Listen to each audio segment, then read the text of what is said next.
It never ceases to amaze me how consumers will make immediate, like long-term 5-year decisions on a vehicle based on gas prices for 2 weeks. Trade in their car and immediately get out of it. Oh, I got to get, thinking it's going to last forever, which we all know these things, that nothing lasts forever. Welcome to EV Insider by Recurrent, where we make it easier to buy and sell electric cars by giving you access to leaders from across the industry. Let's get started. My name is Alex Perdikis, and I'm the CEO and owner of Koons Motors. And we have Ford, Lincoln, Mazda, big used car operation, basically 3.5 rooftops between Bethesda, Maryland and Silver Spring, Maryland, right outside the Washington, the capital, Washington, D.C. Yeah. All right. So it's like going back over the last couple of years, you had a spike of demand around COVID, just like everybody needed a car, right? And that was both EV and ICE, it sounds like. And then another spike right at the rebate deadline. Yes. So, and then in between, these sort of valleys, like what do you think could change over the next sort of couple of years to deliver another spike? Like what would need to be true? Well, I think you'd have to have some big government subsidy. There's the challenge is that the manufacturers lose so much money when they build these cars. And if not to kind of jump ahead, but I was in France not that long ago this year. And one of the things that kind of not didn't shock me, but surprised me was seeing the BYD product on the road in France. Okay. So BYD, as most people know, it's the major kind of Chinese manufacturer, of EV vehicles worldwide. And they've slowly become the biggest manufacturer in the world. So when you see that product, you kind of think to yourself, you kind of have like a preconceived notion, might not be that nice, I don't know how good. Let me tell you, in person, I remember showing one to my wife, as we're walking up around one of the streets there in Paris. And I'm like, look how nice this car is. This is a BYD. I know when I tried to explain to her what it was, I mean, she was floored. And I think when you look at the BYD product and you look at the fit and finish, and it's as nice as any European vehicle I saw on the road, in Paris, I would tell you, like, we need to watch out. But as an American manufacturing, base, right, we need to watch out. And BYD, and the Chinese government, they're lockstep, and there's a lot of incentives coming to them. There's a lot of government subsidies going to these manufacturers that I don't know how much people do or don't realize that in terms of just the normal everyday American consumer. So for the government to pull back that incentive, it's a big deal. It's not just a big deal for the retail deal for the consumer, but it's a big deal for the manufacturers. And I think right now, we're all in our mindset right now is kind of like we're pausing. Like it's kind of a pause. It's not a stop. It's just a pause because it's going to get re-engaged here in probably a couple more years, more than likely. Unfortunately, unfortunately, our political system in this country is on a pendulum, right? And we go back and forth from one to the other. And regardless of where you align, not a political commentary, it's just just how we are as a country. We are famously difficult to govern as a country. Right, exactly. No, it is. And to your point, it's hard to run a business, right? So one day it's over here, the next year it's over here, and then one year it's here, and so it's difficult. And I feel for the Jim Farleys of the world and so forth, because you got to make decisions, and you got to make decisions based on where we are now, but you also have to project 5-10 years ahead.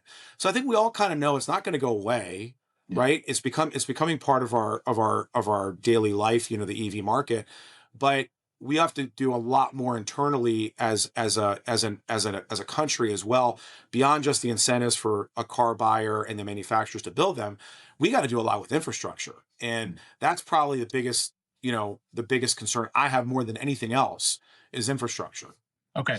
So now that we are in this world without federal tax credits or whatever, what's your advice for a shopper who is, looking for the best deal on an EV, new or used? Like, what are you, somebody walks in your store, what are you showing them and how are you talking to them about it? I mean, so if it were me, or if it was, let's say, my brother or one of my daughters or whoever might be, buying a vehicle, and we were trying to counsel them on the best option, I would lease a new one, right? The leasing programs on the new ones are still very good. They're not far at all from where they were during the federal incentives. Like they're very close, and Ford's done a really good job incentivizing them, and working with the manufacturers and so forth. And I would definitely lease a new one, no question about it. You lease it. The beauty about a lease, especially in our market and where we are in Maryland, if you decide to buy out your lease, you're not repaying taxes. You're not, Okay. you can still buy out your lease at the end if you want, and you can finance that, or you can pay cash for it, whatever you want. It gives you options, but I would definitely lease it because you're kind of hedging against, what if there's more depreciation than expected. Um, or I would just buy a used one. And Yeah. that used one is already going to take a massive depreciation, because we're seeing in some cases, like 55% depreciation in the first year. So why not let somebody else take that hit, Yeah. and then just go ahead and buy a used one, and you'll know real quick if how long you want to keep it for. I mean, something that I think is a bit unexpected on the used EV side since the end of the credit is like lower priced, older model EVs have actually come down further, and so there's actually now quite a bit of used EV volume in the like $15,000 to $19,000 range. I mean, and these cars are 4 years old. I mean, that's pretty tough to beat in terms of like if you compare that to what you'd get paying $18,000 on a used ICE car. Like, Correct. you're talking, several model years older, a lot more miles. I mean, like, and a lot more tech in the EV, A version. lot more.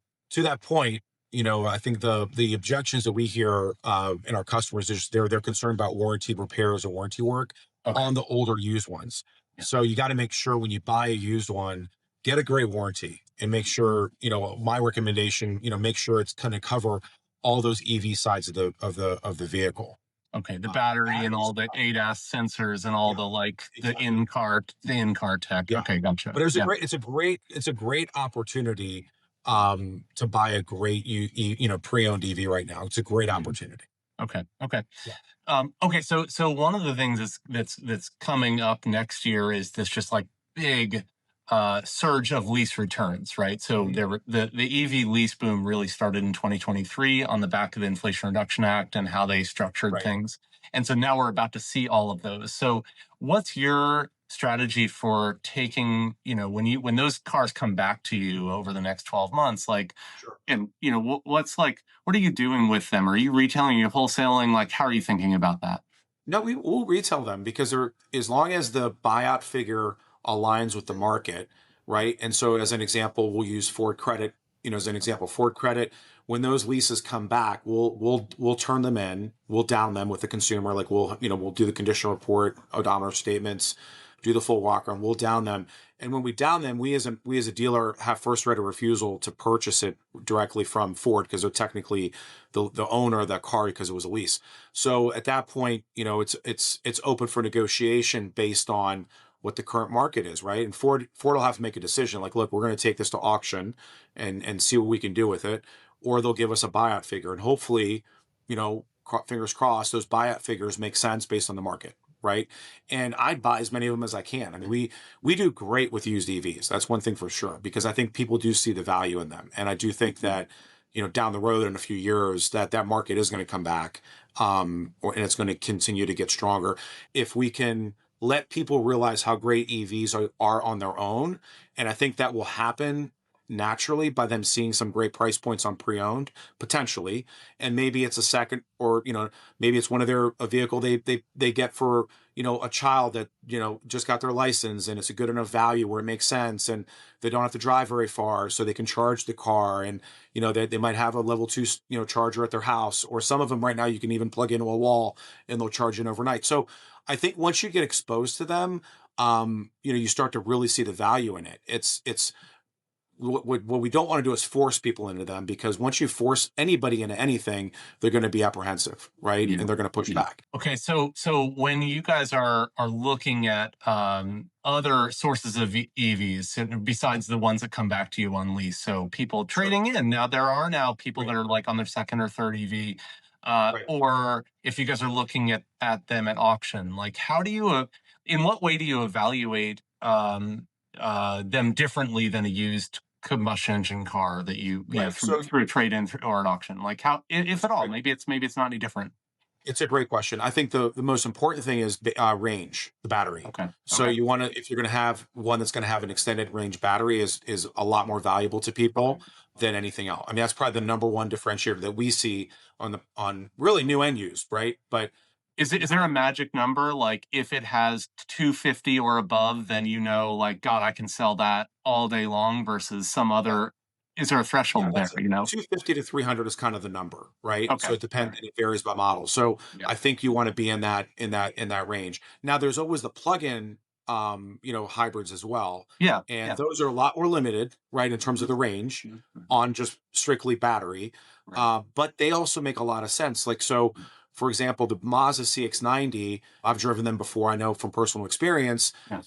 when you fully charge that battery, you get, depending on the driving style, you can get over 30 miles on a full charge. And most people don't work more than 15, 16 miles from their house. Like, most Right. people are, that's a one Yeah. trip, that's a quick trip back and forth. And Yeah. then the beauty of that vehicle is that's one of those cars you don't necessarily need to have a big level 2 charger at the house. You can just do a slow trickle charge. You get a plug with the car, you plug it into the garage outlet, just a regular 120 volt outlet, and you're going to get in 5-6 hours a full charge. You can go a full day without any gas, right? More or less, if you're just driving back and forth to work, whatever.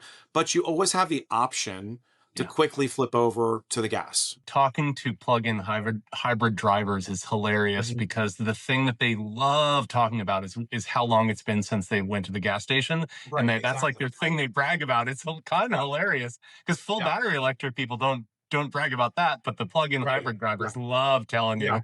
But that's a good candidate for a full EV, right? That's right. It does seem like a transitional thing. It's a great transition.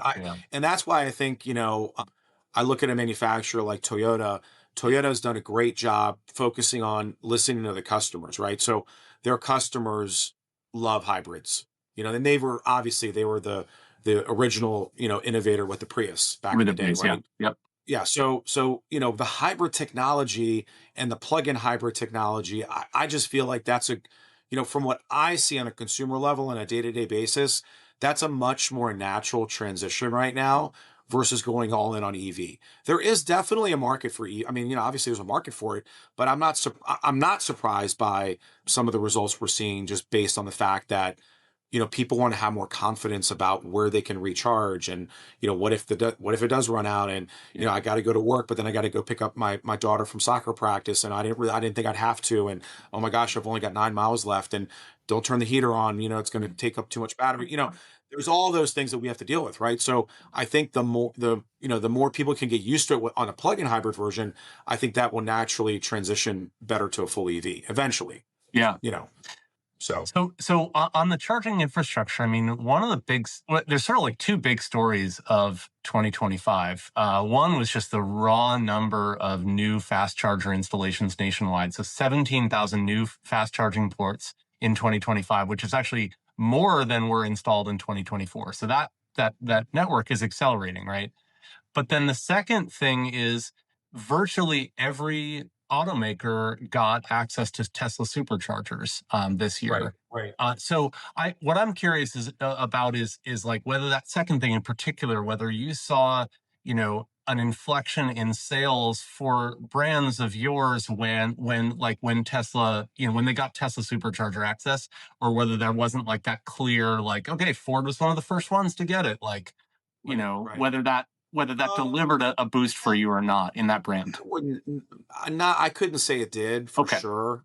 Just because with Ford, we had come out with, this big EV, push at the store levels with our own fast charging stations and so forth. So I think Ford was kind of synonymous with EV at the time when they came out with their program, and it kind of made headlines all across the country and all sorts of different whether it was just a regular consumer news or automotive news or whatever it may have been. So I don't think that they added Tesla on obviously as part of the network, but I don't think that was like a decision maker for people. You know what I mean? I think a lot of people would just assume that you can charge this anywhere. Like that was always kind of like, hey, I'm assuming it's the same, plug. Like if I go to the mall, I'm assuming, what I'm saying? Like I never, maybe as a Tesla owner, maybe you were more open to a Mach-E because you knew that it was within the Tesla network potentially to use the battery chargers. But I don't. It was a little too detailed. Yeah. I can't say. I mean, I will say Tesla does a great job in where they place their charging, their big, charging stations. And they're very, obvious and merchandised really, really well. So I think it adds a little extra confidence, right? Yeah. Because you've got one, on your way to this place, or, I remember seeing one between LA and Vegas many years ago when it was like a huge, yeah. Massive charging, whatever lot or whatever it was. So I think they do a good job kind of figuring out what the right spots are. But I don't think it made a difference per se that we sold more Mach-E's because of it. Yeah. Okay. So I'm curious about like the bets that you're thinking about related to EVs or plugins in 2026. Like, we talked a lot about, hey, there's sort of a slowdown in overall demand, but yet used as this really interesting sector. Like, are you kind of pushing chips in on any aspect of this next year? The only bet I would make is that we'll probably stay with this current status quo. And what I mean by that is it's still part of our business because we're so close to the nation's capital, and Maryland is a what we call a ZEV state. So early on, they had some kind of they had some battery mandates with the manufacturers and so forth. So I think just intuitively from the area or geography of where we are in our customer base, I think we'll still continue to sell. It's not a major part of our business. I'd say it's about 10% of our total business in new cars right now. Yep. I don't think that's going to change. In September it was more like 25%, right? Yeah. And so because of the end of the IRS credit. So I think it'll be in that 10% range for a while until we see some major policy shift. Again, I just don't, I think it's one of those things that's going to take time, and with gas prices as low as they are, and I don't think there's really that might be the only other catalyst I could see. I do see people make quick decisions based on short-term gas prices. I don't know if that makes sense. So like if it does, I have the data on this. I mean, going back 20 years, you can just see this direct correlation. The higher the gas prices are, the more people buy hybrids. That was the kind of forever, right? And then when they come down, people would buy fewer hybrids and more gas cars. But what's interesting is that has not really held up since full battery electrics come in. It's not like gas prices go up. There's not a clear signal of people buy battery electrics in that case. And then, but I suspect at some point you are going to see that relationship begin to hold. Just it hasn't been so far. Right. Yeah. It's funny because I go back. I started in the retail side of the car business in 1997, and I was at a big Chevy store. And our biggest products were Suburbans and Tahoes, and it was interesting back then. And I mean, they still are great products, but I remember, when gas prices would go up, our sales would, because we used to sell, we were in a big store in Northern Virginia. We were selling just between Suburban and Tahoe 100 a month. And those were big, gas guzzlers back then. Yeah. And as soon as gas would tick up, our sales would almost, drop 30%, and we'd be selling more of the smaller, more efficient car. And it never ceases to amaze me how consumers will make immediate, like long-term 5-year decisions on a vehicle based on gas prices for 2 weeks, and like immediately come in and trade in their car and immediately get out of it. Oh, I got to get, thinking it's going to last forever, which we all know these things, that nothing lasts forever. Thanks for joining this episode of EV Insider. Be sure to like, comment, and subscribe, and we will see you next time.